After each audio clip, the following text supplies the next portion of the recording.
బట్టి గారు కొంచెం వెనక ముందు చూసుకోండి. మీరు ఆర్థిక శాఖ మంత్రి, అన్ని వివరాలు మీ దగ్గర ఉంటాయి. నిన్న బట్టి గారు మాట్లాడుతూ ఏమన్నాడో ముందు చూసిన తర్వాత నేను విషయానికి వస్తాను.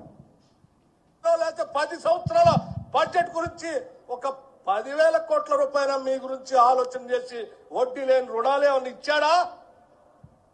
ఏమైంది ఆ రోజు? 10 సంవత్సరాల బడ్జెట్ గురించి ఒక 10,000 కోట్ల రూపాయల మీ గురించి ఆలోచన చేసి వడ్డీ లేని రుణాలు ఏమన్నా ఇచ్చాడా? ఏమైంది ఆ రోజు? సో బట్టి గారు ఏమంటున్నారు, మొత్తం మా 10 ఏళ్ల పాలనలో 10,000 కోట్ల రూపాయల వడ్డీ లేని రుణాలైనా ఇచ్చారా అని గొంతు పెంచుకొని మాట్లాడండి.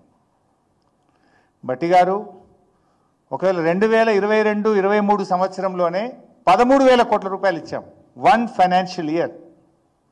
మా ప్రభుత్వం అధికారంలోకి వచ్చినాడు ఆనాటి కాంగ్రెస్ ప్రభుత్వం హార్డ్లీ 3,000 కోట్లు 2,000 కోట్లు ఇచ్చింది వడ్డీ లేని రుణం.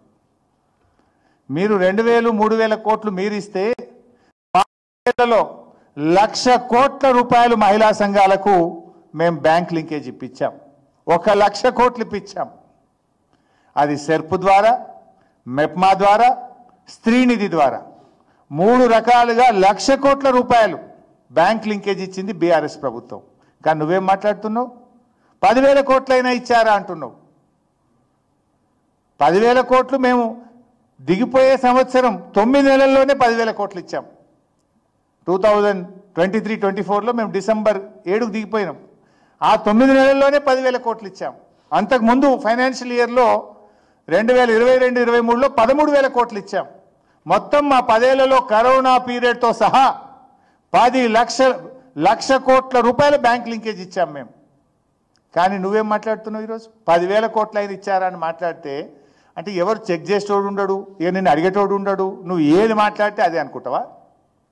లేవా డాక్యుమెంట్ లేవా? నేను చెప్పేది తప్పైతే బయట పెట్టు, అసెంబ్లీలో చర్చ పెట్టు. ఇప్పుడు అసెంబ్లీ స్టార్ట్ అవుతుంది కదా, మాట్లాడదాం పట్టు.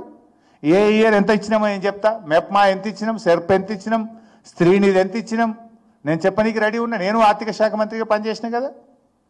10,000 కోట్లు కూడా ఇవ్వలేదని పచ్చి అబద్ధాలు జస్ట్ స్లీపింగ్ రిమార్క్స్ చేస్తే ఎట్లా బట్టి గారు? అండ్ పర్సనల్ కామెంట్స్ చేస్తే ఎట్లా? నువ్వు వాస్తవాలు తెలుసుకొని మాట్లాడు, నిజాయితీగా మాట్లాడు.